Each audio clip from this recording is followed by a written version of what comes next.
जय हिंद दोस्तों स्वागत है आपका आपके अपने YouTube चैनल ज्ञानदेह होस्ट में। और इस वीडियो में मैं आपको बताने वाला हूं UP TET 2022 paper first exam answer की के बारे में, जो कि आपका पेपर हुआ है 23 जनवरी 2022 को। इसकी आंसर की के बारे में मैं आपको बताने वाला हूं और यहां पर जो आपको क्वेश्चंस की जानकारी दी जाएगी वो आपको बहुत ही अच्छे से दी जाएगी, यानी कि आप पहले क्वेश्चन को जानेंगे, उसके विकल्प को जानेंगे और फिर उसका आंसर जानेंगे। और ये जो आंसर है ये पूरी तरीके से सटीक होने वाले हैं, यानी कि एग्जैक्ट और वेरीफाइड आंसर है। अगर आपको किसी भी क्वेश्चन के आंसर में कोई भी ऑब्जेक्शन है वो आप कमेंट के माध्यम से क्लियर कर सकते हैं और उसके बारे में आपको फिर सटीक जानकारी दे दी जाएगी जो भी आपका ऑब्जेक्शन है। अब चलिए एक एक करके इन सभी क्वेश्चंस के बारे में बात कर लेते हैं। तो यहाँ पर दोस्तों जैसे कि मैंने बताया, ये आपका यूपी टीईटी एग्जाम 2022 है, paper first level first primary teacher, जो कि क्लास 1 to 5 के लिए रहता है।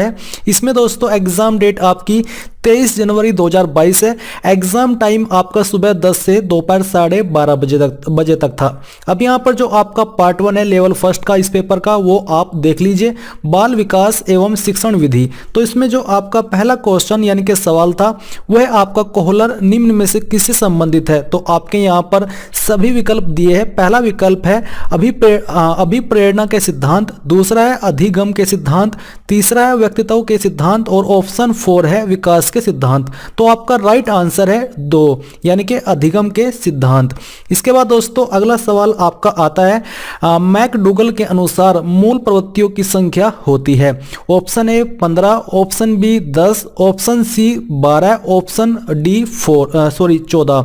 इसका जो राइट आंसर है ये आपका 4 यानी कि 14। सवाल नंबर 3 आता है मानसिक उद्वेलन प्रतिमान का प्रयोग निम्न में से किसके शिक्षण हेतु किया जाता है। ऑप्शन 1 समझ, ऑप्शन 2 समस्या समाधान, ऑप्शन 3 सृजनात्मक, ऑप्शन 4 अनुप्रयोग। तो आपका राइट जवाब है ऑप्शन 3 यानी कि सृजनात्मकता। सवाल नंबर 4 है निम्न में से किसके प्रयोग में कुत्ता एक विषय था। तो यहाँ पर ऑप्शन ए यानी कि फर्स्ट ऑप्शन है आपका स्किनर, ऑप्शन 2 है कोहलर, ऑप्शन 3 है थॉर्नडाइक, ऑप्शन 4 है पावलोव। तो यहाँ पर राइट आंसर है आपका 4 यानी कि पावलोव। सवाल नंबर 5 है मौलिकता नमनीयता तथा प्रवाह निम्न में किसके घटक है। तो यहाँ पर आपका पहला विकल्प है बुद्धि, सेकंड विकल्प है आपका अभिप्रेरणा, थर्ड विकल्प है व्यक्तित्व और ऑप्शन 4 है आपका सृजनात्मकता। तो आपका राइट आंसर है 4। सवाल नंबर 6 है युत्साह है। तो यहाँ पर विकल्प है ऑप्शन 1 मूल प्रवृत्ति, ऑप्शन 2 चिंतन, ऑप्शन 3 कल्पना, ऑप्शन 4 संवेग। तो आपका राइट आंसर है 1 यानी कि मूल प्रवृत्ति। सवाल नंबर 7 आता है बालकों के सामाजिक विकास को प्रभावित करने वाले तत्व है। तो आपका यहाँ पर ऑप्शन ए है आर्थिक तत्व, ऑप्शन 2 है वंशानुगत तत्व, ऑप्शन सी है शारीरिक तत्व और ऑप्शन 4 है सामाजिक परिवेशजन्य तत्व। सवाल इसमें जो आपका राइट आंसर है ये आपका 4। सवाल नंबर 8 है शारीरिक विकास का एक प्रमुख नियम निम्न में से कौन सा है। ऑप्शन फर्स्ट मानसिक विकास की भिन्नता का नियम, ऑप्शन 2 कल्पना और संवेगात्मक विकास से संबंध का नियम, ऑप्शन 3 है द्रुतगामी विकास का नियम और सवाल नंबर 4 है अनियमित विकास का नियम। तो आपका राइट आंसर है 4।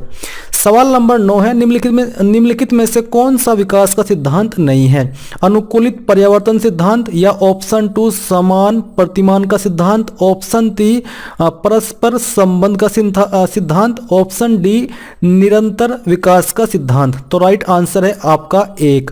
सवाल नंबर 10 है विकास के परिणाम स्वरूप नवीन विशेषताएं और नवीन योग्यताएं प्रकट होती है, यह कथन डैश ने दिया है। तो यहाँ पर ऑप्शन फर्स्ट है आपका गेसेल, ऑप्शन 2 है डगलस और हॉलैंड, ऑप्शन 3 मेरिडिथ, ऑप्शन 4 हर्लॉक। तो राइट आंसर है आपका 4 यानी कि हर्लॉक। सवाल नंबर 11 है पूर्व अनुभव के आधार पर संवेदना को अर्थ प्रदान करना कहलाता है। तो इसमें पहला ऑप्शन है कल्पना, ऑप्शन 2 है चिंतन, ऑप्शन 3 है स्मृति और ऑप्शन 4 है प्रत्यक्षीकरण। तो आपका राइट आंसर है 4। सवाल नंबर 12 है, सीखने में प्रयास व भूल के सिद्धांत का प्रतिपादन किसने किया? पहला है कोहलर, ऑप्शन 2 है gestalt, option 3 Thorndike, option 4 Pavlov. तो आपका राइट आंसर है 3 यानी कि थॉर्नडाइक। सवाल नंबर 13 है, औसत बुद्धि वाले बालकों का बुद्धि लब्धि स्तर होगा? पहला 70 से 79, दूसरा 110 से 114, तीसरा 90 से 109 और फोर्थ है आपका 80 से 89।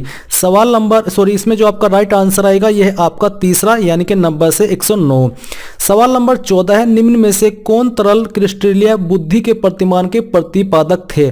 कैटल, दूसरा स्किनर और इसके अलावा तीसरा वर्णन, फोर्थ है आपका थॉर्नडाइक। तो आपका राइट आंसर है फर्स्ट। इसके अलावा अगला आपका सवाल आता है 15, क्रिया प्रसूत अधिगम सिद्धांत का प्रतिपादन किया? हल, स्किनर, होगार्टी, थॉर्नडाइक। तो राइट आंसर है आपका दूसरा यानी कि स्किनर। सवाल नंबर 16 है, ब्लूप्रिंट निम्न में से किसका महत्वपूर्ण घटक है? ऑप्शन 1 परीक्षण निर्माण, ऑप्शन 2 परीक्षण अंकन, ऑप्शन 3 परीक्षण प्रशासन, ऑप्शन 4 परीक्षण वैधता। तो आपका राइट आंसर है 1 यानी कि परीक्षण निर्माण। सवाल नंबर 17 है, विकास की पूर्व संक्रिया अवस्था निम्न में से किसने दिया था?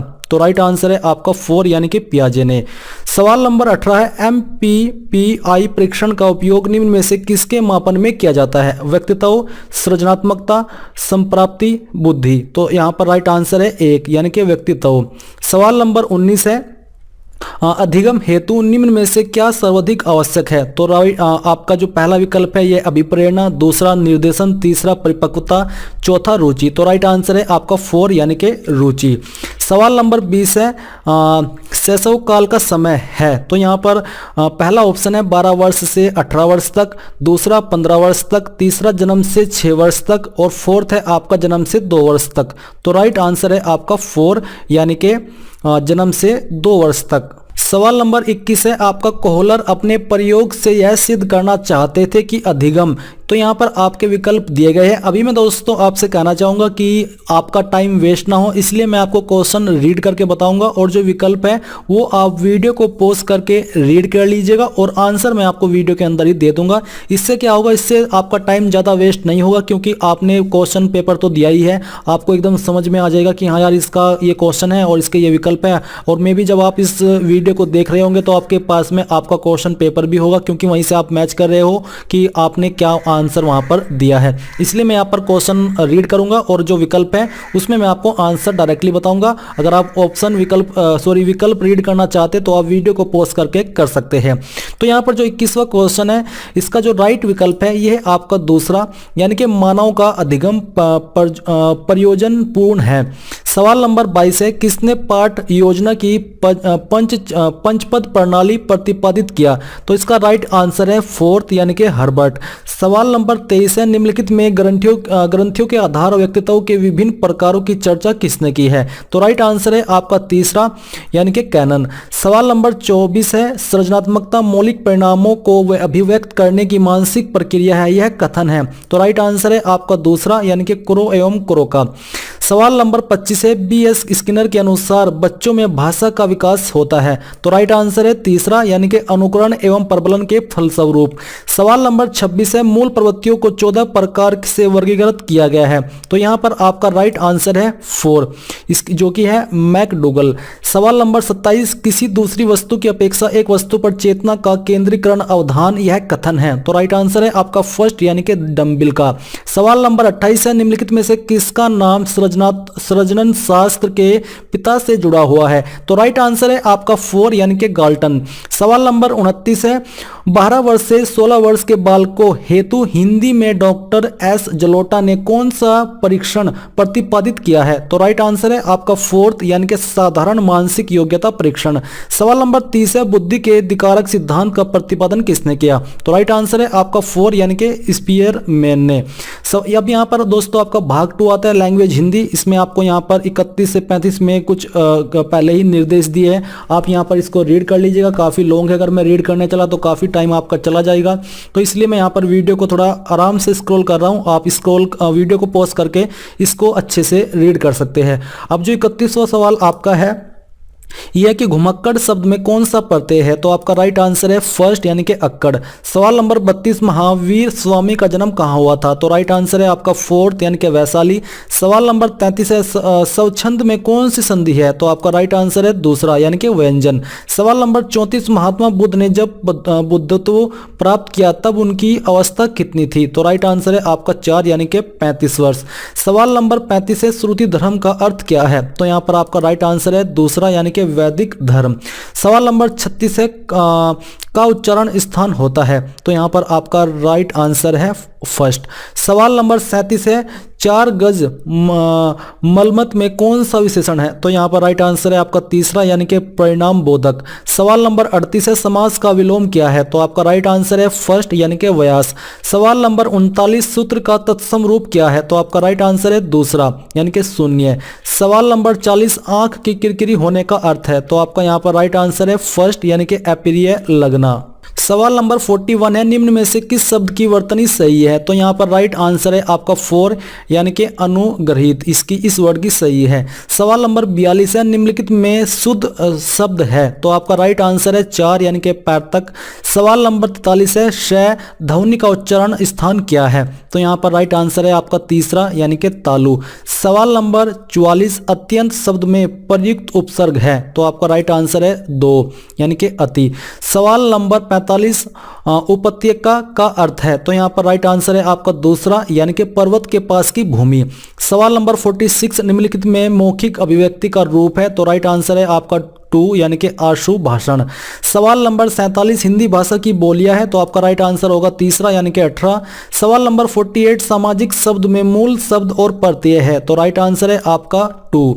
सवाल नंबर 49, तद्भव पत्रिका के संपादक का नाम है? तो राइट आंसर है आपका 2 यानी कि अखिलेश। सवाल नंबर 50, 12 बरस लो कुकर जीवे अरु 13 लो जिए सियार, यह पंक्ति किसकी है? तो राइट आंसर है आपका 2 यानी कि याज्ञनिक।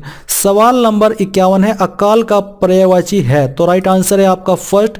सवाल नंबर 52 है, निम्नलिखित वाक्यों में कौन सा मिश्र वाक्य है? तो राइट आंसर है आपका तीसरा यानी कि अध्यापक देखते हैं कि छात्र पढ़ते हैं। सवाल नंबर 53 है, जिसकी पूर्व से कोई आशा न हो के लिए एक शब्द है? तो राइट आंसर है आपका 4 यानी कि अप्रत्याशित।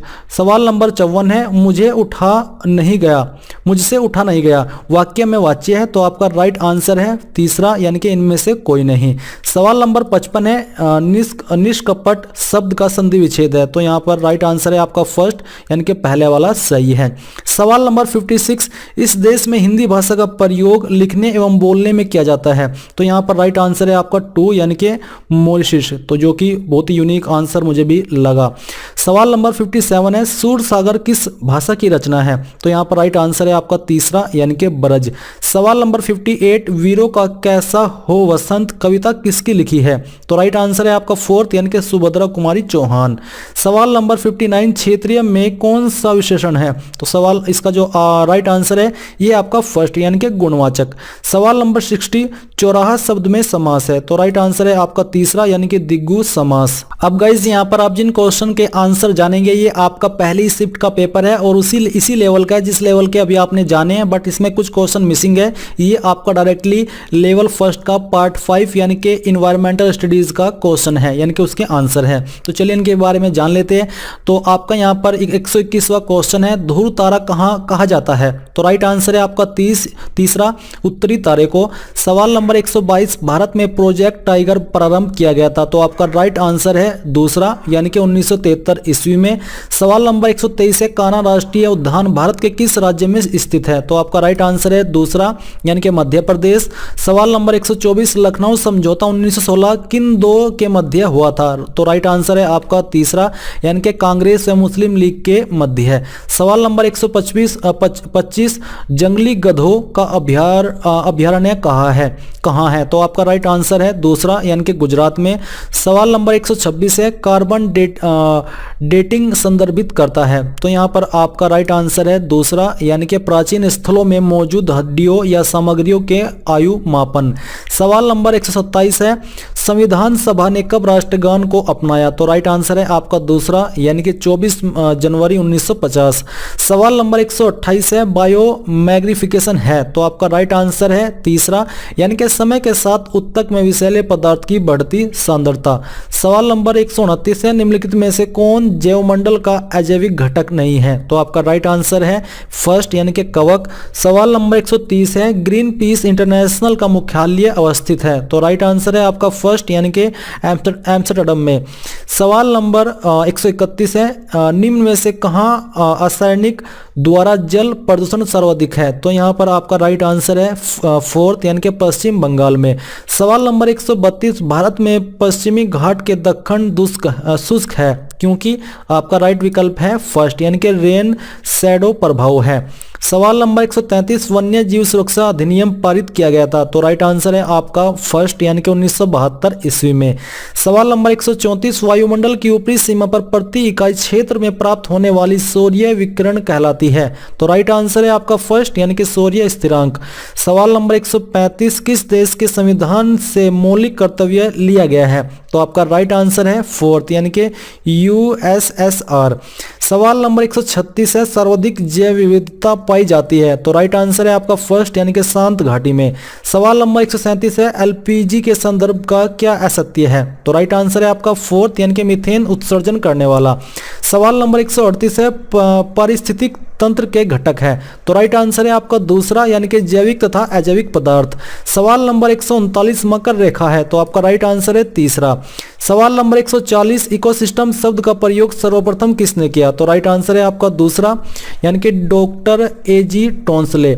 सवाल नंबर 141 है घास भूमि क्षेत्र के परितंत्र के खाद्य श्रृंखला में सबसे उच्च स्तर का उपभोक्ता होता है? तो राइट आंसर है आपका दूसरा यानी कि मांसाहारी। सवाल नंबर 142 है वायुमंडल का प्रमुख स्तर जो पृथ्वी के सबसे पास है? तो आपका राइट आंसर है दूसरा यानी कि सौरमंडल। सवाल नंबर 143 है भारतीय संसद द्वारा जैव विविधता अधिनियम पारित किया गया था? तो राइट आंसर है आपका फोर्थ यानी कि 11 दिसंबर 2002। सवाल नंबर 144 है निम्नलिखित में से कौन सी कृषि करने की प्रक्रिया पर्यावरण संरक्षण में सहायक है? तो यहाँ पर राइट आंसर है आपका फोर्थ यानी कि जैविक खेती। सवाल नंबर 145 है अम्लीय वर्षा संबंधित है? तो राइट आंसर होगा आपका दूसरा यानी कि सल्फ्यूरिक एसिड से। सवाल नंबर 146 है WWF से आशय है? तो आपका राइट आंसर है यहाँ पर फर्स्ट यानी कि वर्ल्ड वाइल्ड लाइफ फंड। सवाल नंबर 147 है फूलों की घाटी अवस्थित है? तो राइट आंसर है आपका फोर्थ यानी कि उत्तराखंड में। सवाल नंबर 148 है भारत में निम्नलिखित में से कौन सी एजेंसी मुख्य रूप से प्रदूषण के मापन से संबंधित है? तो राइट आंसर है आपका दूसरा यानी कि केंद्रीय प्रदूषण नियंत्रण बोर्ड। सवाल नंबर 149 है कोटोपाक्सी एक जागृत ज्वालामुखी है जो अवस्थित है? तो राइट आंसर है आपका फर्स्ट यानी कि एंडीज में। सवाल नंबर 150 तिब्बत की सांगपो नदी भारत में जानी जाती है? तो आपका राइट आंसर है फर्स्ट यानी कि ब्रह्मपुत्रा। तो ये थे आपके इन क्वेश्चंस के आंसर जो कि मैंने आपको इस वीडियो के अंदर दिए हैं और साथ ही क्वेश्चन बताई है। अगर आपको किसी भी क्वेश्चन के आंसर में कोई आपत्ति है तो जैसा कि मैंने वीडियो की शुरुआत में कहा वो आप कमेंट में सभ्य लैंग्वेज में यानी कि बिना कोई गाली दिए कुछ ऐसा इस्तेमाल किए दीजिए। अगर आप कुछ उसमें असभ्य भाषा का इस्तेमाल नहीं करेंगे तो मैं आपको उसका आंसर भी दूंगा और आपका कमेंट भी वहां पर दिखाई देगा। बट अगर आप कोई असभ्य भाषा का इस्तेमाल करेंगे तो आपका कमेंट भी वहां से हटा दिया जाएगा और ऊपर से फिर आपको उसके बारे में सुननी भी पड़ सकती है।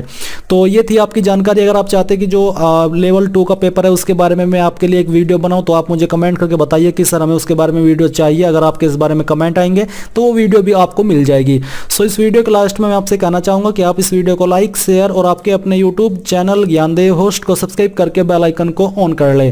Thanks for watching. जय हिंद।